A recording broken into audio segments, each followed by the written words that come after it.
Hello everybody, this is Coding Atlas, and today we are going to write a project with all our knowledge from the previous tutorial. So we are going to use our OP knowledge in practice. We are going to use only basic OP concepts as we didn't go too in depth. However, this project is gonna be fun and it's gonna be interesting.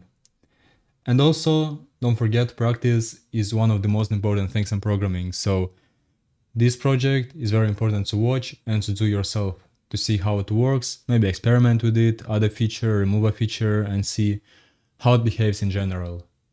So what we're gonna develop is a bank account system with deposit withdraw function, transfer money function, and display info of the account. So let's start working on it. Also, I just forgot to mention that internal keyword here. Don't care too much about it, you can even remove it, it doesn't matter too much for now. Yeah, just don't mind it much, remove it or keep it, it doesn't matter, it still will work. Okay, so what do we need for our bank account? Firstly, let's say we will keep the name of the user and we will keep the balance. Let's keep it simple for now and not add anything complex here, so let's just keep the name and the balance.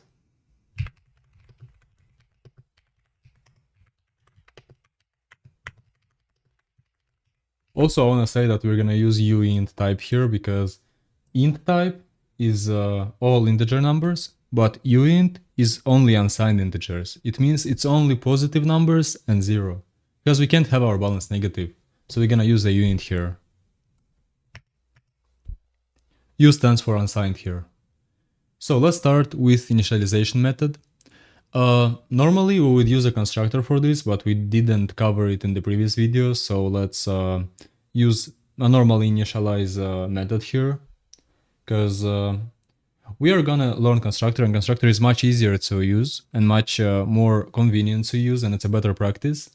However, we're gonna use initializer because we don't know it yet. We're gonna learn it in the next video. So let's declare it.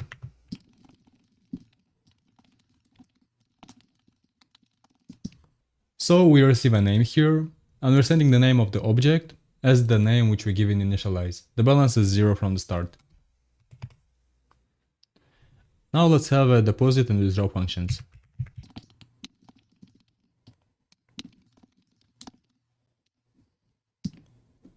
So what we're gonna do, firstly you can see that amount which we have here in as a parameter is unsigned int. It's not normal integer because normal integer can be negative. We don't want our deposit to be negative. We want it to be only positive or 0. Actually 0 also doesn't make much sense, but we can keep it as 0 too because it won't make any change. So it's not really a problem. So we just add balance plus equal amount. It means we add amount to the balance.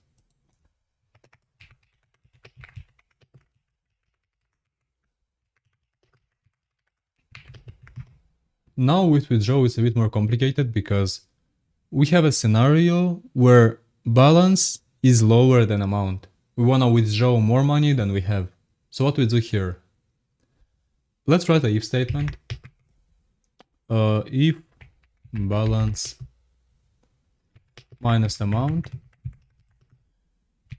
is greater or equal to 0. So if the difference of balance and amount is greater or equal to 0, we can do the operation. Otherwise, we can't. But I think we can do it like this. Balance is greater or equal to amount. This makes more sense. It's more readable, so we're gonna leave it like this.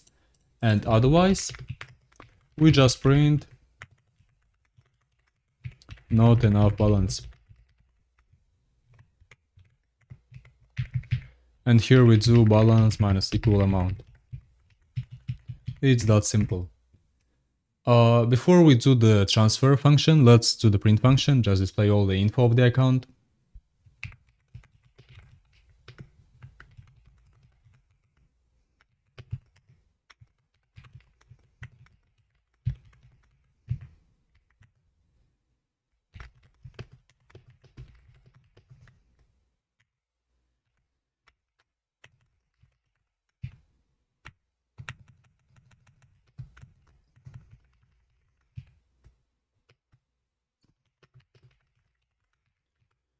So what I'm doing here, why is there \t? What does it mean?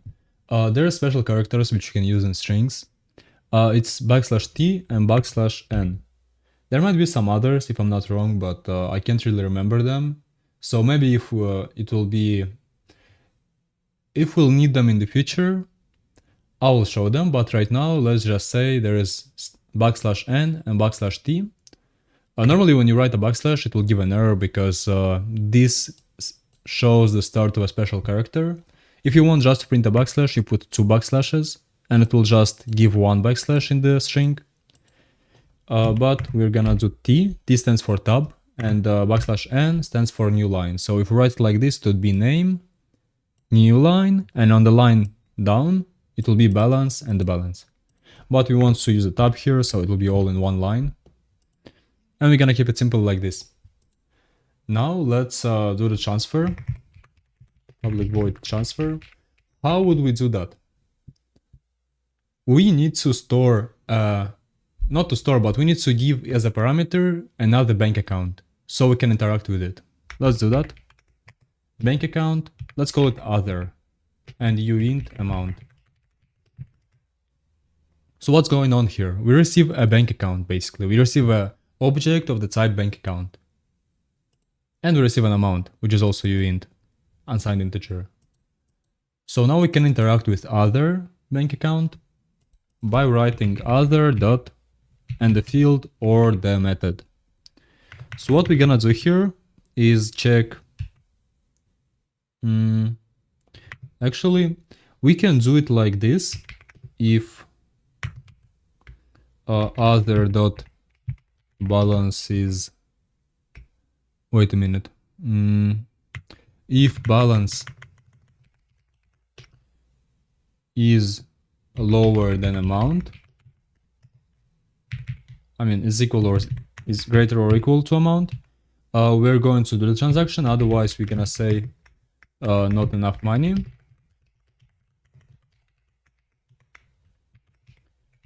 And here we do other dot balance plus equal amount and our balance minus equal amount. This would work here. So what we do here is we check if the balance is enough. Then of the balance of the other account, we add the amount, and our balance, we subtract the amount. So basically like it's like a transfer. But I think we can do it in a much simpler way, a much more readable way, and generally reusing stuff in your code is a good practice. So we're gonna do exactly that. We're going to withdraw the amount from our account, and we're going to deposit to the other account. I hope you understood that. Like what we do here is we call this withdraw function on our account with the amount. So it checks the balance inside and it does minus, and then we deposit. And you might think this will work, but this will actually not work, because this, if it's not enough balance, we will have a string here, and no money will be withdrawn basically, but this will still be called. So that's a problem, you might say.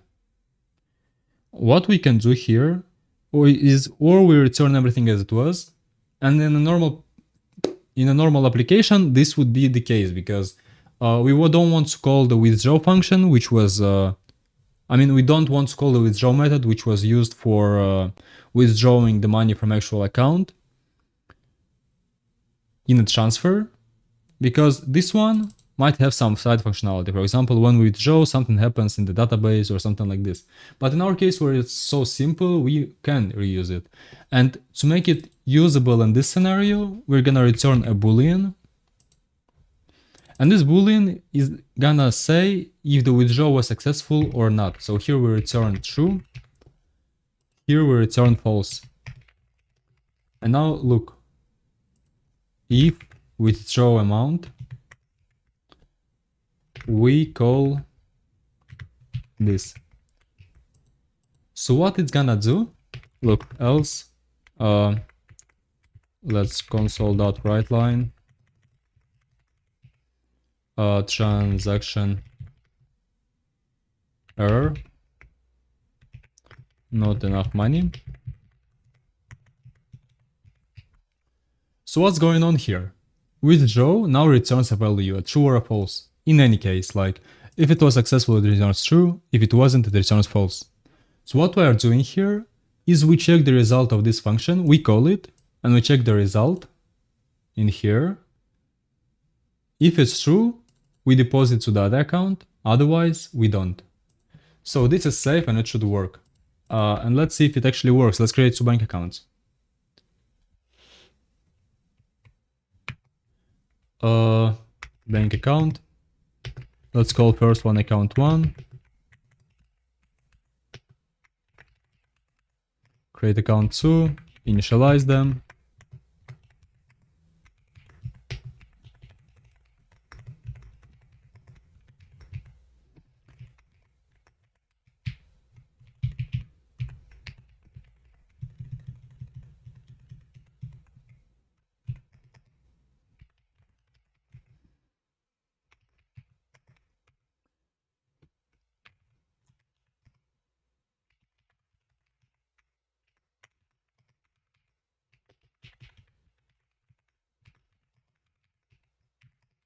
Okay, so let's deposit $500 to first account and see the info. Let's see what we have. And we have Alex 500, Bob 0. And it makes perfect sense. However, if we do account 1.transfer to account 2, amount of 250, let's say, and we print it again,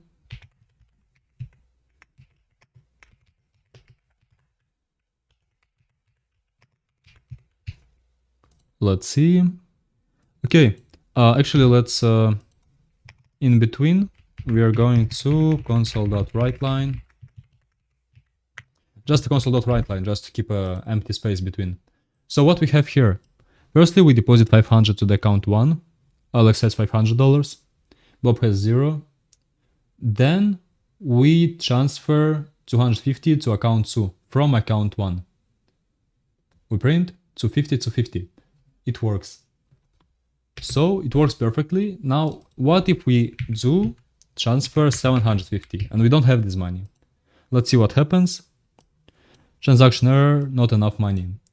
And Alex still has 500 and Bob has 0. Works perfectly. So that was all for today.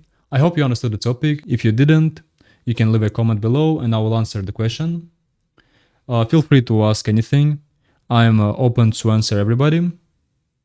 If you want to support the channel, you can like the video and subscribe to the channel. So this is all for today. Goodbye.